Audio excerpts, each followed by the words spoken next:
DC Comics has been on a tear lately, becoming more popular with general comic fans than they've been in years. However, one problem with DC Comics and new readers is that DC's history is confusing, which is honestly the nicest way to say it. DC has had so many reboots over the years that it's hard to know what is canon. Well, that's where new history of the DC Universe comes in. So far, the book has laid out the new history for the DC Multiverse, bringing readers some surprises on what is and isn't canon. New History of the DC Universe number 3 brings readers into the late 80s and up to 2011, and it fixes one of the weirdest retcons in Batman history.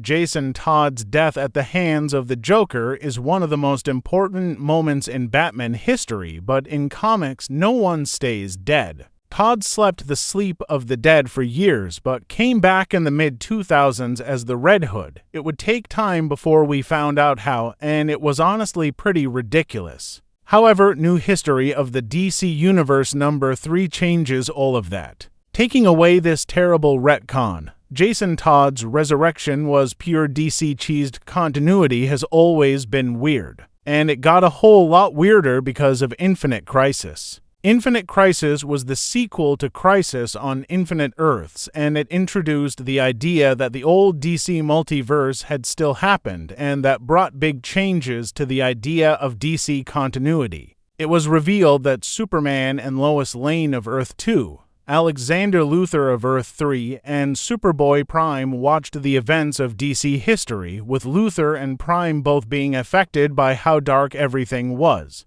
Add loneliness to that, and Superboy Prime went mad, eventually punching the walls of reality.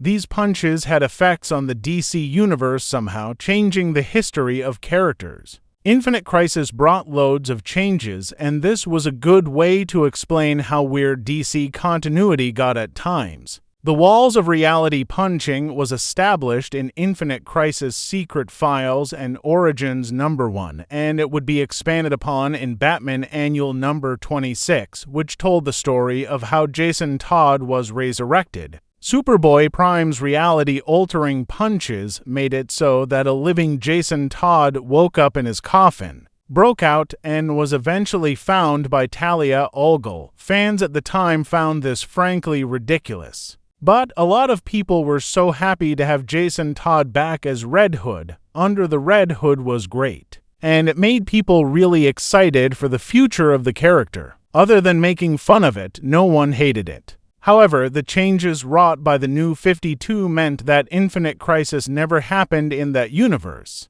So Red Hood's resurrection was revealed to have been facilitated by Talia al Ghul, who dug up Jason and put him in a Lazarus pit. This honestly made more sense than Prime punching the walls of reality. New History of the DC Universe number 3 canonizes the New 52 resurrection of Jason. However, the interesting thing is that the issue also establishes that Superboy Prime still wrought changes on the universe by punching the walls of reality. So, while we got the Lazarus Pit resurrection as the actual resurrection of Jason, if you like the Prime punching the walls idea, you can still believe that was the catalyst for the resurrection of Jason Todd. This latest change better fits Batman's world asterisk. One of the things about Batman comics that makes them unique is that creators try to make them as grounded as possible. While wild things are going on in Gotham City, there's a more realistic feeling.